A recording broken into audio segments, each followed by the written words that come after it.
যাকে আমরা খুব ভালোবাসি, যাকে ছাড়া আমাদের জীবন অচল, যে মানুষগুলোকে একবার যদি আমরা আমাদের জীবনে পেয়ে যাই তাহলে আমাদের জীবনটা সম্পূর্ণ হবে। তাদের ছাড়া আমাদের জীবন তেমন ভাবে চলবে না। যাদেরকে ভালোবেসে আপনি বা আমরা আমাদের জীবনে সমস্ত কিছু স্যাক্রিফাইস করতে রাজি আছি, সেই মানুষগুলো যখন আমাদের জীবনে চলে আসে, তাদেরকে যখন অনেক কাছ থেকে দেখি, তাদেরকে যখন অনেক কাছ থেকে জানি বুঝি, তাদেরকে যত জানি যত বুঝি, তারপরে মনে হয় যে আমার ভালোবাসাটা যেখানে শুরু হয়েছিল সেখান থেকে আজকের দিনের এই ভালোবাসাটা অনেক কমে গেছে। মানুষকে যখন আপনি অন্ধের মতো ভালোবাসেন, সেই মানুষটাকে যতদিন না সম্পূর্ণভাবে জানছেন, তাহলে জেনে রাখুন আপনার ভালোবাসাটা ভালোবাসা নয়, ভালো লাগা। আমরা ভালো লাগার উপর ডিপেন্ড করে যদি কোনো সিদ্ধান্ত নিয়ে নিই, এই সময়ের সিদ্ধান্তগুলো 99% ভুল হয়। তাই যে কোনো সম্পর্কের প্রথম কয়েকদিন, কয়েক মাস, কখনো কখনো বছরও হয়ে যায়, যতদিন না পর্যন্ত সেই মানুষটাকে খুব কাছ থেকে দেখছেন, জানছেন, ততদিন পর্যন্ত আপনি তার অভিনয়গুলোকে দেখছেন। সে আপনাকে ইমপ্রেস করছে। এই অভিনয়ের সময়ে যেমন সে আপনাকে ইমপ্রেস করছে, তেমনি আমরাও সেই মানুষগুলোকে ইমপ্রেস করি। এই সময় সম্পূর্ণ মিথ্যে একটা অভিনয় চলে।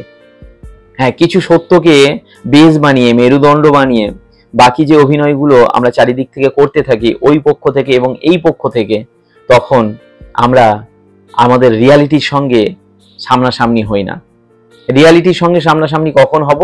যখন সেই ভালো মানুষের অভিনয়গুলো কেটে গিয়ে তার ভিতরের মানুষটাকে আপনি দেখতে শুরু করবেন, তার খারাপ দিকগুলো দেখতে শুরু করবেন। এই খারাপ দিকগুলো দেখতে যখন শুরু করবেন, দেখবেন আপনার ভালোবাসাটা প্রতিহত হচ্ছে, ভালোবাসাটা একটু একটু কমছে, বিশ্বাসটা একটু একটু কমছে। যে মানুষটার ছবি আপনি মনে মনে রেখেছিলেন, সেই মানুষটার ছবিটা একটু একটু করে ব্লার হতে শুরু করবে, একটু একটু করে ধোঁয়াশা হতে শুরু করবে। আর এই সময়টাই ম্যাক্সিমাম সম্পর্ক কেটে যায়, কারণ উভয়ের খারাপ দিকটাকে আশা করে না। উভয়ে তাদেরকে যে ছবি উভয়ের মনের মধ্যে রেখে দেয়, সেই ছবির সঙ্গে এই মানুষটা ম্যাচ করে না। তখন সম্পর্ক দুই পথ দুদিকে বেরিয়ে যায়।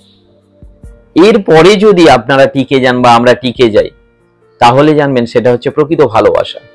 কিন্তু এর আগে যেটাকে আমরা ভালোবাসা বলে ভাবছি, এটা ভালোবাসা নয়, এটা হচ্ছে গোলামি, এটা অন্ধত্ব, এটা নিজের নিজস্বতাকে হারিয়ে ফেলবার একটা পর্যায়।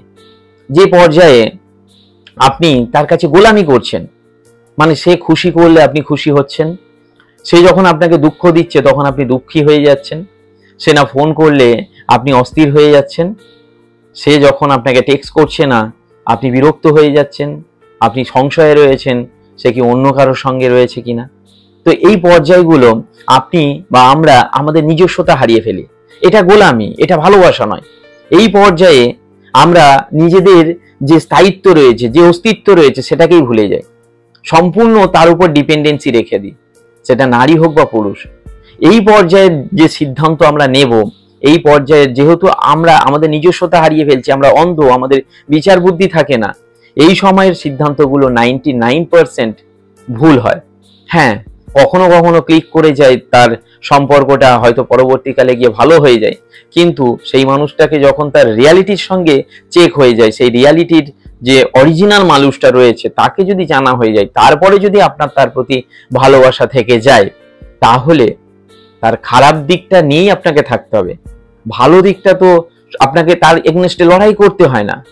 আমাদের জীবনে লড়াই করতে হয়, আমার সঙ্গে যে মানুষটা থাকবে তার খারাপ দিকটার সঙ্গে লড়াই করতে হয়। ভালো দিকটা তো সবাই আমরা মধুরতার সঙ্গে কাটিয়ে দেব, কিন্তু খারাপ দিকটা আপনার জীবনে আপনাকে লড়াই দেবে, আপনাকে ডিফিকাল্টিস দেবে। তো আপনার তার যে খারাপ দিকগুলো আপনি কি পুরোপুরি মানতে পারবেন? পুরোপুরি মানতে যদি নাও পারেন, যদি কিছুটা মেনে নেওয়া যায়, কিছুটাকে যদি আপনার সহ্য করে নিতে হয়, তাহলেও চলে যেতে পারে। কিন্তু তার এমন একটা খারাপ গুণ রয়েছে, এমন কিছু খারাপ গুণ রয়েছে যেটাকে আমরা আমাদের লাইফে মানতেই পারবো না। সেই পর্যায়ে না আসা পর্যন্ত যদি আমরা সিদ্ধান্ত নিয়ে নিই বড় কোনো, তাহলে এই সিদ্ধান্ত আমাদেরকে আমাদের সারা জীবন ঠকাবে, আমাদের সারা জীবন ওই সিদ্ধান্তের জন্য কষ্ট পেতে হবে। তাই যারা আমরা রিলেশনশিপে এসেছি, বিয়ের ক্ষেত্রে হোক, মানে অ্যারেঞ্জ ম্যারেজের কথা বলছি, যদি অ্যারেঞ্জ ম্যারেজ হয় কিংবা লাভ ম্যারেজ হয়, সেক্ষেত্রেই আমাদের উভয়কেই তাদের অভিনয় পর্যায়টাকে পেরিয়ে যেতে হবে। কখনো কখনো এই অভিনয় পর্যায়টা কয়েকদিন, কয়েক মাস, কয়েক বছরও হতে পারে। আপনি বুঝবেন কি করে? তার জন্য তাকে অনেক কাছে থেকে দেখতে হবে, জানতে হবে, বুঝতে হবে। তারপরে আমরা বুঝতে পারবো এই মানুষটা আমার জন্য সুইটেবল কিনা। তাই লাস্ট দুটো কথা বলবো। 1 নম্বর কথা হচ্ছে, আপনি ভালো লাগার পর্যায়ে আছেন, তাহলে আপনি গোলামিতে আছেন। আপনার নিজস্বতাকে হারিয়ে, আপনার নিজস্বতাকে নষ্ট করে এই গোলামির পর্যায় থেকে বেরিয়ে যদি তার রিয়ালিটিকে জানতে পারেন, সেই পর্যায়ে আসতে গেলে তাহলে প্রত্যেক সম্পর্ককে একটু সময় দিতে হবে। সময় দিলেই সমাধান এসে যাবে। তো আশা করি আপনারা আমার কথা বুঝতে পেরেছেন। যদি ভিডিওটি সঠিক মনে হয় তাহলে আমার জন্য কিচ্ছু করতে হবে না, এই ভিডিওটিকে আপনার লাইফে কাজে লাগান। ধন্যবাদ।